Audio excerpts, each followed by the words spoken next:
옛날 옛적 한국의 양평에는 신비로운 숲이 있었다. 이 숲은 무성한 나무와 아름다운 꽃들로 가득 차 있었으며 숲의 깊은 곳에는 사람들에게 알려지지 않은 마법의 호수가 있었다. 사람들은 오직 전설로만 그 호수의 이야기를 전해 내려오고 있었고 직접 본 사람은 아무도 없었다. 양평의 작은 마을에서 소녀 한 명이 살았는데 그녀의 이름은 예지였다. 예지는 호기심이 많은 소녀로 항상 새로운 것에 도전하곤 했다. 예지는 어릴 적부터 그 마법의 호수에 대한 이야기를 듣고 자라왔고 언젠가 그 신비로운 호수를 꼭 보고 싶다는 꿈을 가졌다. 어느 화창한 봄날 예지는 그 꿈을 이루기 위해 원정에 나섰다.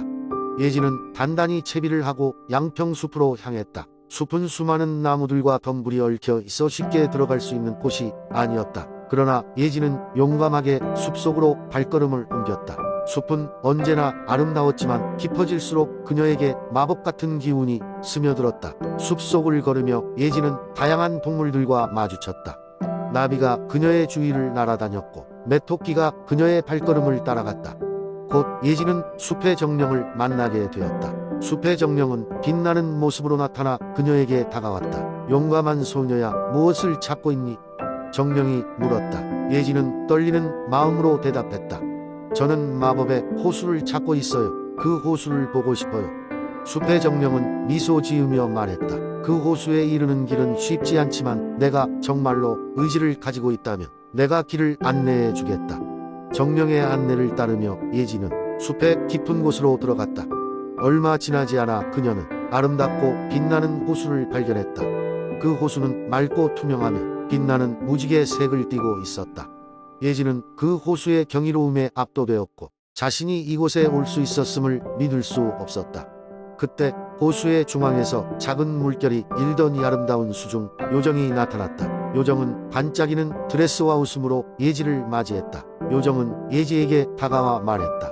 이 호수를 발견한 용감한 소녀를 환영해. 원하는 것이 있니? 예지는 잠시 생각에 잠겼다가 미소 지으며 대답했다. 아름다운 것을 볼 수 있어 좋았어요. 이 경험을 잊지 않고 싶어요.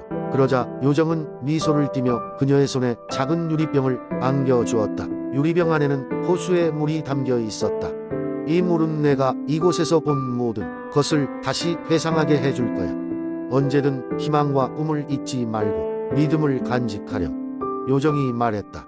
예지는 감사의 마음으로 요정에게 인사하고 다시 숲 밖으로 향했다. 그녀는 숲에서의 여행을 끝내고 마을로 돌아오면서 마법의 순간들을 소중히 간직했다. 그 후로도 예지는 유리병을 소중히 아끼며 언제나 새로운 모험과 꿈을 꾸었다. 그리고 양평의 숲과 마법의 호수 이야기는 예지와 함께 새로운 전설이 되어 오래도록 사람들 사이에서 전해졌다. 두 번째 이야기. 옛날 옛적 조선시대의 화려함이 절정을 이루던 시절 수원이라는 작은 도시에는 사람들이 모르는 비밀이 숨어 있었다. 이곳에는 거대한 성벽이 도시를 둘러싸고 있었는데 그 성벽 아래에는 신비로운 존재들이 살고 있다고 전해졌다. 어느 날 성벽 근처 마을에 사는 소년인 수연은 우연히 이 비밀을 알게 되었다. 수연이는 항상 호기심이 많아 성벽 주위를 돌아다니며 탐험하는 것을 좋아했다. 어느 날 그는 성벽의 오래된 돌 틈에서 반짝이는 빛을 발견했다.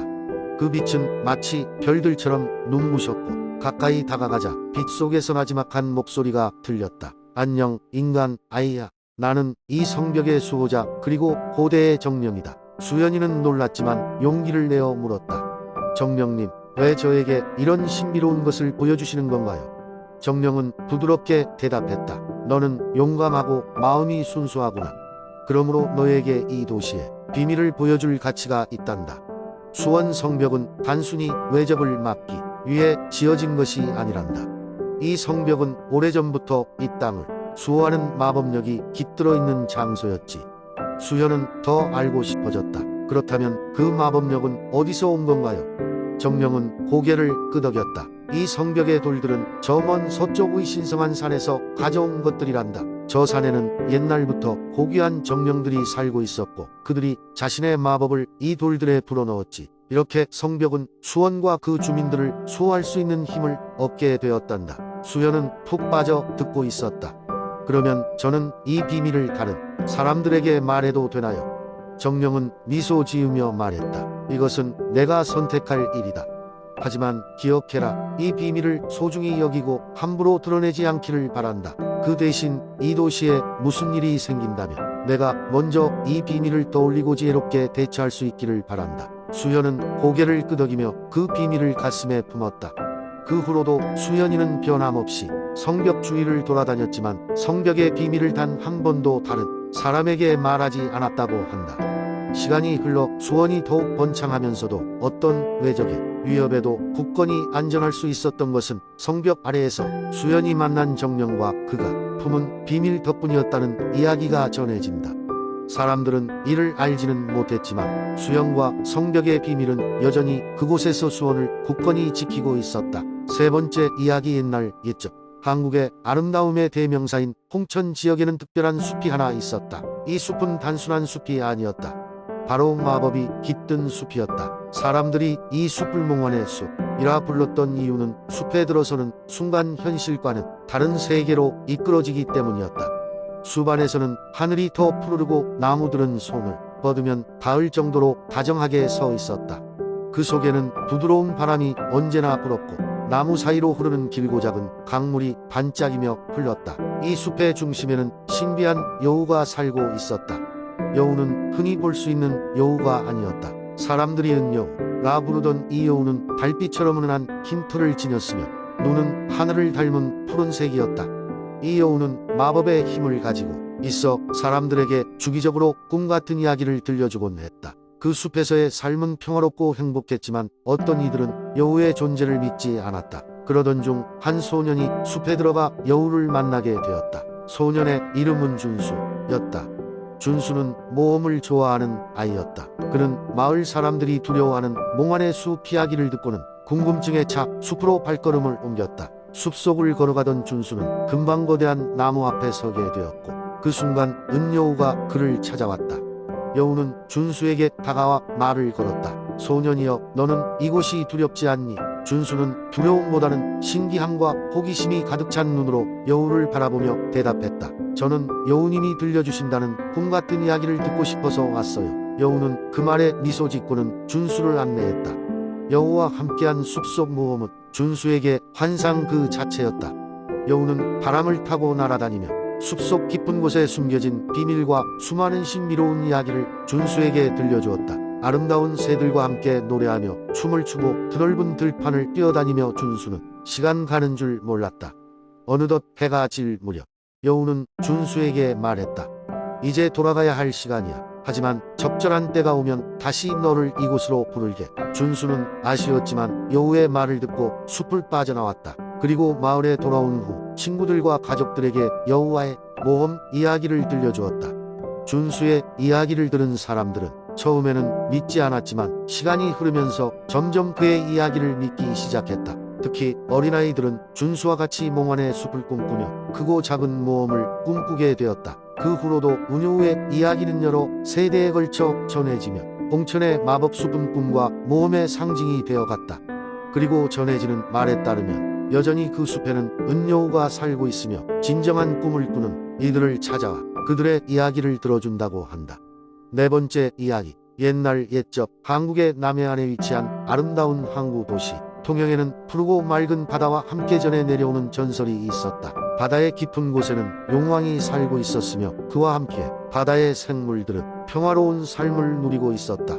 통영의 사람들은 바다에서 나는 푸른 소리를 바닷소리라 부르며 그것이 용왕의 숨결이라고 믿었다. 그 소리는 어부들을 바다로 유인하며 도움이 되는 길잡이 역할을 했다. 그러던 어느 날 통영의 작은 어촌 마을에 용맹하고 영리한 소년 자운이 살고 있었다. 그는 어릴 적부터 바다에 대한 호기심이 많아 시간만 나면 바닷가를 따라 걷거나 그곳에서 나는 모든 소리를 듣곤 했다. 어느 날 자운이 바닷가를 거닐던 도중 바다가 평소와 다른 소리를 내는 것을 알아차렸다. 그것은 마치 구조를 요청하는 듯 애타는 목소리 같았다. 자운은 용기를 내어 가족에게 알리고 마을 사람들은 자운의 말을 듣고 모두 함께 바다로 향했다. 그들이 도착했을 때 그들은 보통 때와 달리 거친 파도와 난파선들이 바다에 떠다니는 것을 보았다. 마을의 어른 중 현명한 노인이 말했다. 이것은 분명히 용왕이 우리에게 보내는 신호다. 뭔가 큰일이 바다 속에서 일어나고 있다. 마을 사람들은 용왕을 위해 기도를 바쳤고 자우는 직접 바다에 나가 그 근원을 찾아보기로 결심했다. 그는 작은 나무배에 올라탔고 마을 사람들은 그를 응원하며 기도로 무사히 돌아오기를 기원했다. 바다로 나아간 자우는 깊은 곳으로 들어가기 시작했다. 어느 순간 그의 눈앞에 신비한 장면이 펼쳐졌다. 금빛 용이 거친 바다 속에 얽혀 힘들어하고 있었던 것이다. 자우는 용왕임을 직감하고 바로 용왕에게 다가갔다. 용왕님, 제가 도울 방법이 있나요? 자우는 외쳤다. 용왕은 젊은 소년의 용기와 마음에 감명받아 말했다. 용기 있는 소년이여, 나를 도와줬으면 좋겠구나.